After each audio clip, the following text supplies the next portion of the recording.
Deklarasi Juanda yang disepakati tanggal 13 Desember 1957 merupakan tonggak peringatan Hari Nusantara.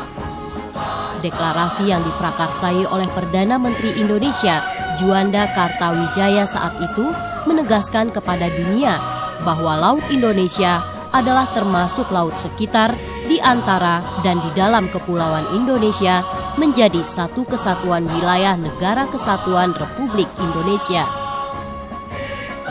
Indonesia adalah negara maritim dengan kawasan mayoritas bahari, menyimpan potensi yang sungguh luar biasa. Negeri ini sangat kuat, apalagi jika kita mampu mengembangkan secara optimal sisi ekonomi bahari dan tetap bersatu dalam bingkai Negara Kesatuan Republik Indonesia. Semangat inilah yang melatar belakangi peringatan Hari Nusantara.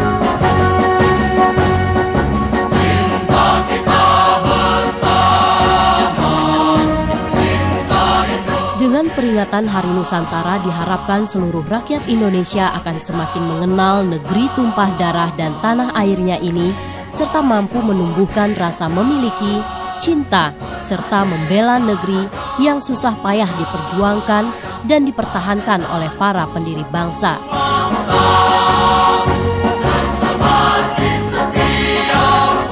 Peringatan Hari Nusantara yang digelar setiap tahun di berbagai tempat yang berbeda mempertimbangkan potensi bahari yang identik dengan kawasan yang dipilih.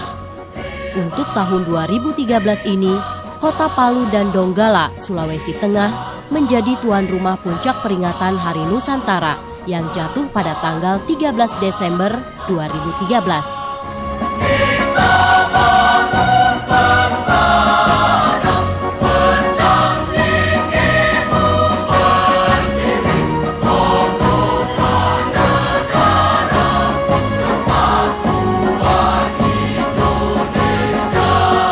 Di pantai Talise yang indah dengan hamparan teluk dan latar belakang pegunungan yang mempesona, sejumlah kegiatan mewarnai perayaan Hari Nusantara tahun ini. Selain Wakil Presiden Budiono yang didampingi Ibu Herawati Budiono, juga hadir sejumlah menteri terkait, seperti Menteri Pariwisata dan Ekonomi Kreatif, Menteri Kelautan dan Perikanan, Menteri Perhubungan, serta Menteri Riset dan Teknologi.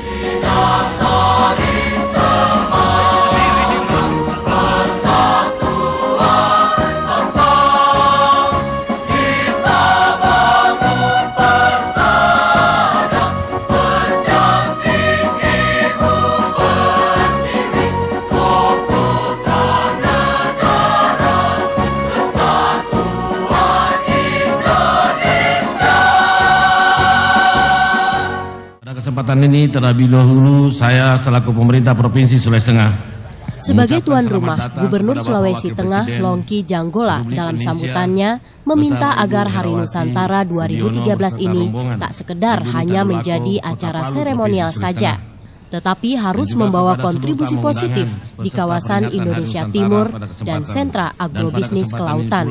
Makna dari tema dimaksud mendeskripsikan kekayaan dan keberagaman potensi sumber daya bahari Indonesia yang memberikan manfaat yang tidak terhingga, baik dari aspek ekonomi, sosial, dan budaya, serta memberikan wawasan bahwa Laut Indonesia merupakan pemersatu Negara Kesatuan Republik Indonesia. Tema peringatan Hari Nusantara ke-13 tahun ini adalah Setinggi Langit, Sedalam Samudra, Potensi Pariwisata dan Kreativitas Nusantara yang Tak Terhingga.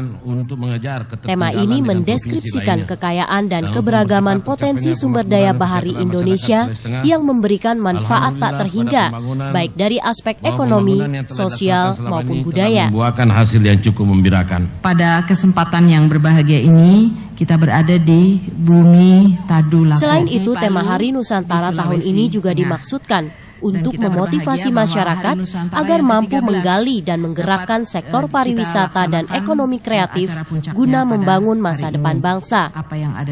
Hal inilah yang diutarakan Menteri Pariwisata dan Ekonomi Kreatif Republik Indonesia, Mari Elka Pangestu, selaku Ketua Panitia Pusat Hari Nusantara 2013. Ini adalah tantangan untuk semua aspek yang kita kembangkan di dalam mengembangkan potensi bahari kita, apakah itu perikanan dan hasil laut, industri kreatif dan wisata, maupun bagaimana kita harus bertanggung jawab dalam menjaga terumbu karang yang menjadi salah satu kekayaan dan anugerah alam kepada negara kita ini. Dan sudah ada Coral Triangle Initiative yang berpusat di Manado. Inilah yang harus juga menjadi PR kita bersama untuk menjadi bagian dari pembangunan dan yang berkelanjutan. Laut Cina Selatan. Dalam kesempatan yang sama, Wakil Presiden Budiono dalam sambutannya mengatakan Indonesia saat ini diakui dunia sebagai negara kepulauan terbesar di dunia. Namun demikian, butuh perbaikan di segala bidang untuk memelihara dan memantapkan warisan hasil perjuangan para pendahulu kita. Saudara-saudara sekalian, ini semua mengharuskan kita benar-benar tanggap terhadap perkembangan di sekitar kita dan berpikir serta bertindak cerdas untuk mengamankan posisi NKRI di arena diplomasi dan di lapangan agar tidak ada celah apapun yang dapat menimbulkan masalah bagi penegakan kedaulatan NKRI. Landasan utama dari tegaknya kedaulatan adalah tegaknya hukum di dalam wilayah kedaulatan itu.